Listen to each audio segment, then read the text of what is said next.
So, some of y'all may be wondering, how did we end up with a giant inflatable hot dog at the stern of our boat?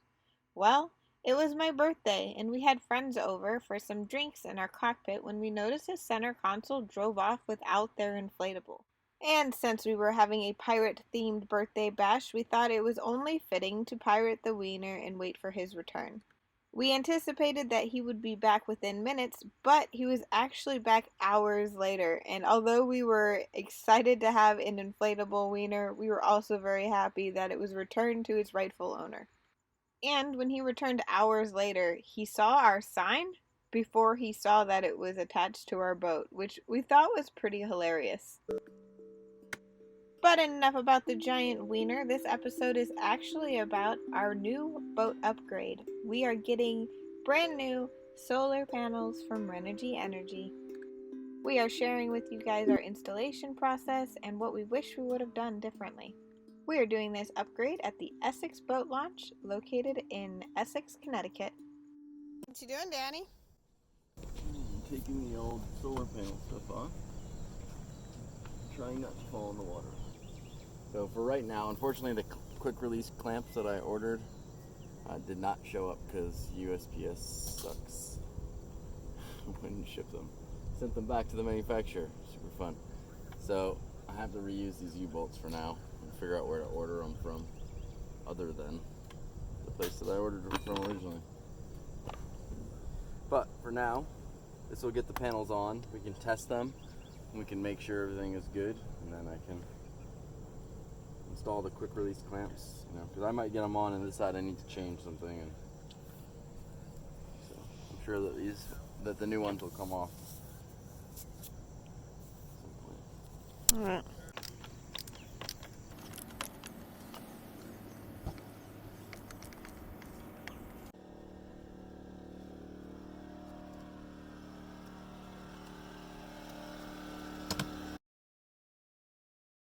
So we're just measuring now to figure out where all the holes are going to be and to mark the holes to mount all these, to bolt all these panels together. And then we also got some angle iron out there we're going to lay across to give it a little bit more rigidity.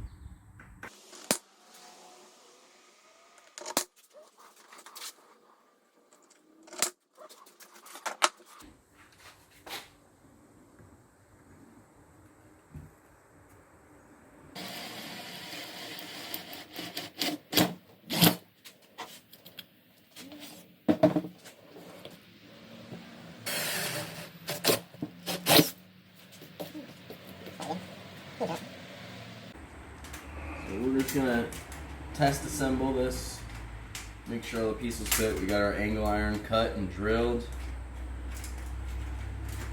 and then we gotta make the cross brace out of some boarding. So we need to get this together to do that. And we want to test how rigid the whole assembly is.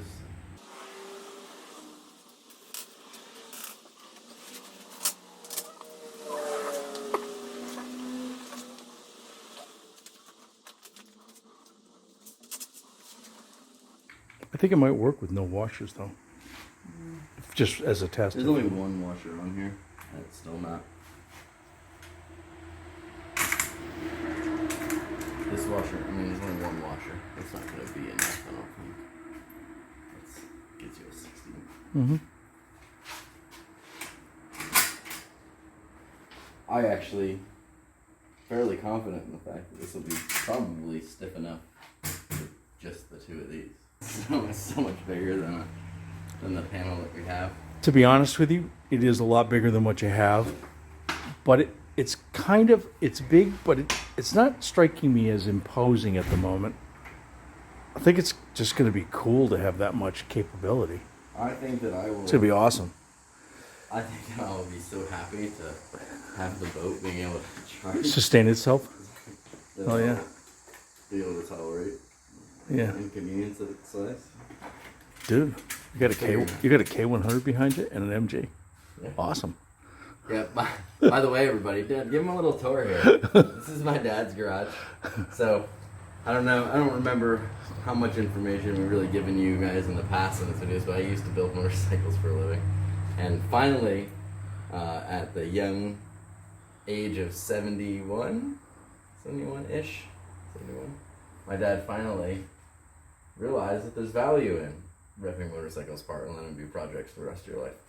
So he got these 2 bikes. He's making some cafe racers and sort of fish style bikes out of them, which is fun. So I get to live vicariously through my dad now instead of the other way around. I think it's still the other way around. Maybe. We're just trading. Thanks. Yeah. I gotta keep you on your toes too. Here, let me rephrase. I'll trade you my toys for your toy. It's fine, I guess. I'm gonna sell all your toys and buy another one of mine. My toys. I want Alice. I want the lobster boat. And I got to tell you, she would look awesome at Cove Landing. Yeah. You know, tucked in there. I think so. Nice place to have dinner and a couple of bourbons. I'm actually pretty excited about it. So my dad called the guy who owns the marina or talked to the guy who owns the marina in Hamburg Cove, which is a place that we went all the time when I was a kid. It's an eyeful. And it's one of those visceral memories of mine that I just really want to get back to, and I'm excited to take my son back there. And my dad got it connected up so that we're gonna get hauled out there. So it's kind of cool. We'll get to kill 2 birds with 1 stone. And get to do my bottom work on the boat in Hamburg Cove and the little small town that's there, and it's pretty cool stuff. And it's been a long time, and they're great people, which is, you meet a lot of great people. On the water, on the road, wherever.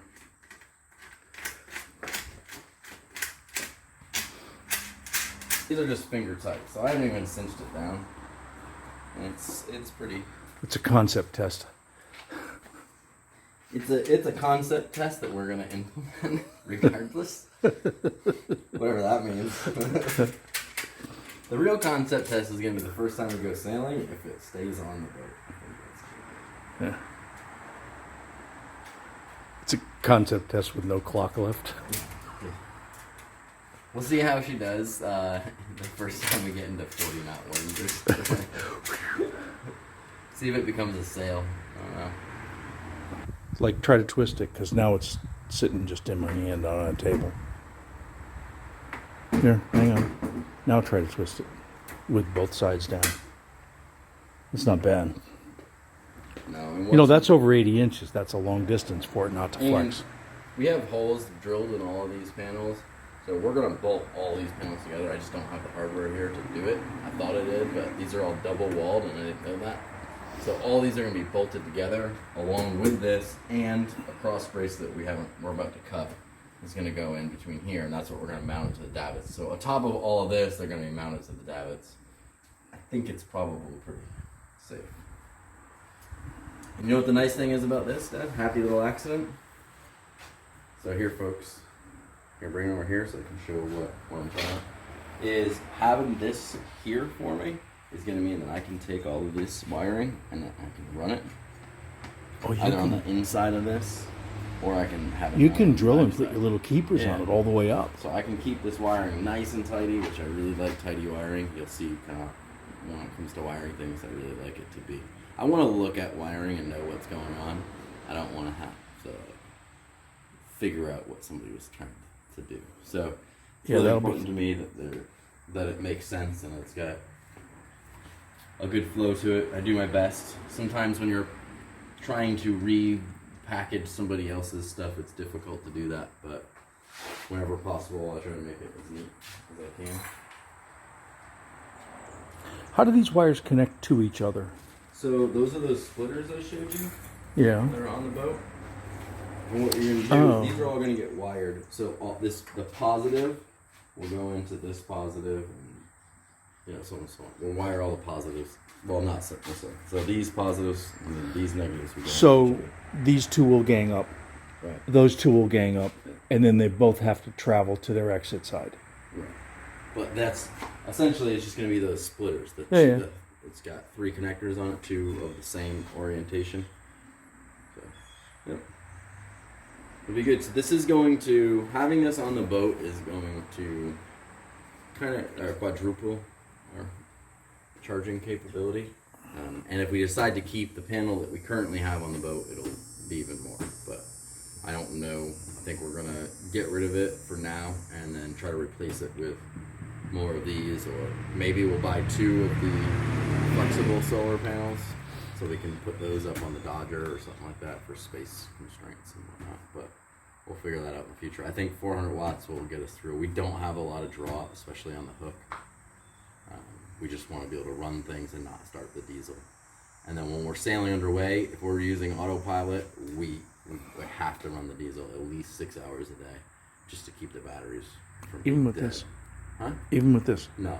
With that? Right now, currently. Okay. Not That's current state. Yeah. Okay. Our current state is kind of miserable. Even when we have good wind, it feels like we're running the diesel all the time just to charge the batteries when we're out there. Or we have the generator hooked up while we're sailing, sitting on deck, strapped into something, trying to, and then shore power wire. And I don't know.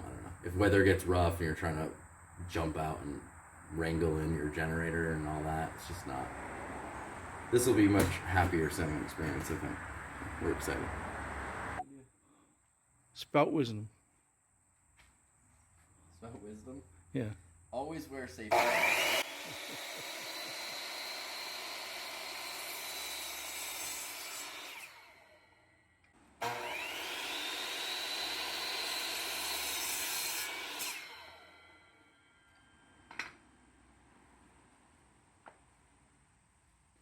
Ta-da.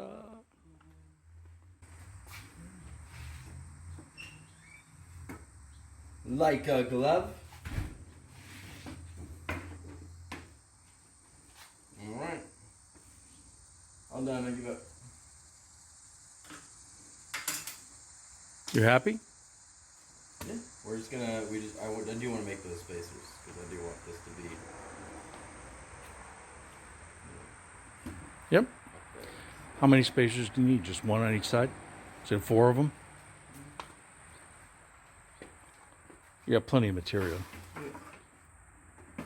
Yeah. That'll work. I think that looks significantly better too, just from this perspective. Mm-hmm.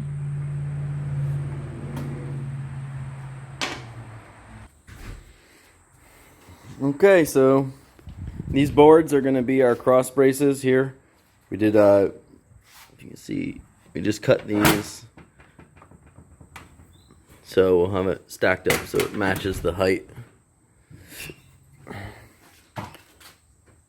Right.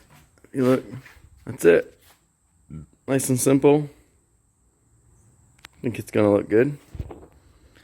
I'm really, really excited to have this on the boat. But pretty soon here we're gonna have to take it apart. I have to take it apart and load it up into that Mustang. So we have to disassemble the whole thing, get it in the Mustang, and then we'll put it back together on the boat tomorrow. Alright, we are back at the boat and ready to install our solar. We only had about an hour left of sunlight, so John did some measurements and installed the brackets, and then we sat on the deck and watched the beautiful sunset. The following morning, we were up bright and early, ready to install the new solar panels. What are we doing, Daddy? We are finally to the stage where we are mounting the panels onto the davits. Got my bracket mounted. So we got our new panels here.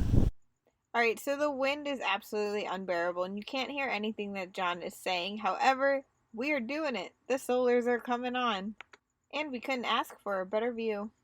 I just want to take a moment to tell you thank you for watching our channel thus far. And if you are new here and would like to support us in a big way, check out our Etsy store or our Patreons. John and I have an idea for an app that would support the boating community nationwide. We have dedicated our Patreons to support the development of this app.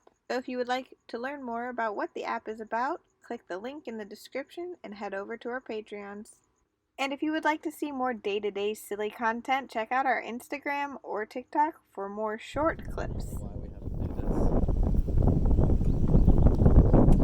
Why don't Tell the folks. Yeah, tell the So the reason we have to cover them up is because with solar panels, they're solar panels, so they start producing power as soon as they're exposed to sunlight. So we don't want them to be producing power while we're working with them. And while they're not hooked up to anything. Yeah. So keep them protected, keep them safe, but keeping them covered until we're ready to use them. Once we have everything hooked up, connected to the battery, plugged in, then we come out here and untape. And we'll go watch the magic happen.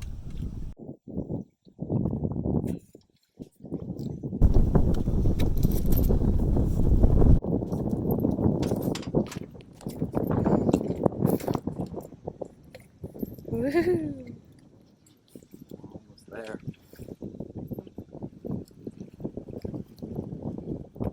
Things are gonna change. I can feel it. You know what, Joe? This doesn't even look big. No. This is going to be awesome. We put 2 more panels on. Then we could really get AC. I think if we got 800 watts of solar on here, we could get a small AC. All right, fourth panel. You ready? Last Is that one. pointing the right way? It's pointed the right way, but I'm going to need help tipping it. Yep. Hold on. Let me get you position. Take your time. I got it. No, maybe I don't.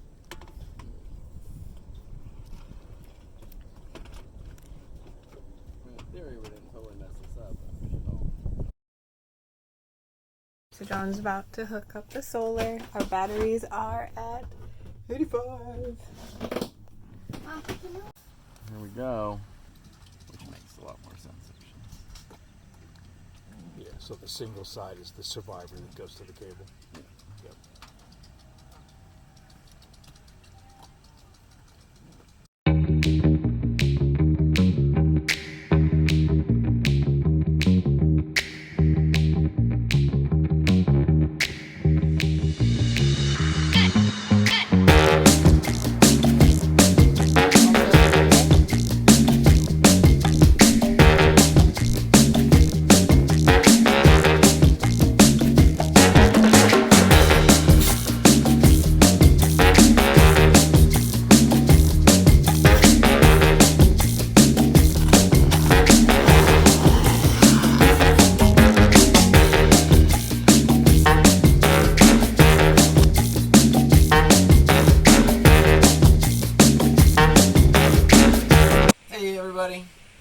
So we are here today to talk about the solar. Since installing the solar panels, not only do we do that, but we've upgraded our charging system and a few other odds and ends here and there. So we're going to kind of go over the way our system is set up now and maybe a couple things that we want to add in the future.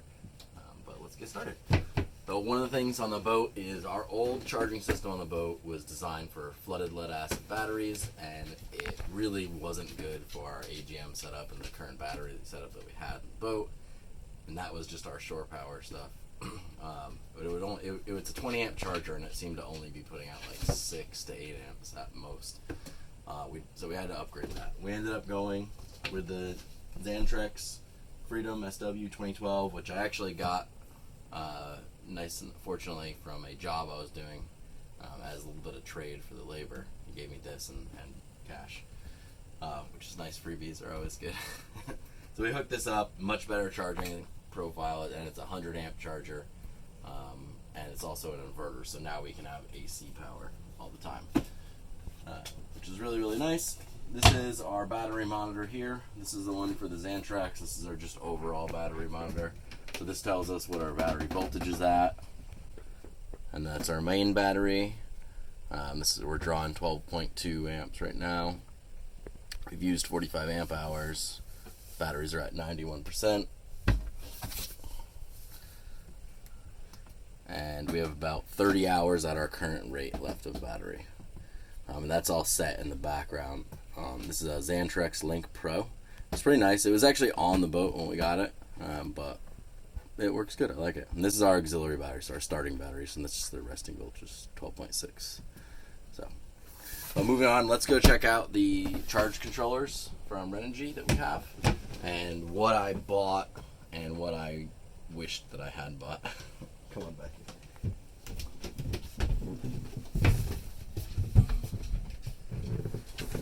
We come back to the aft cabin here in our closet.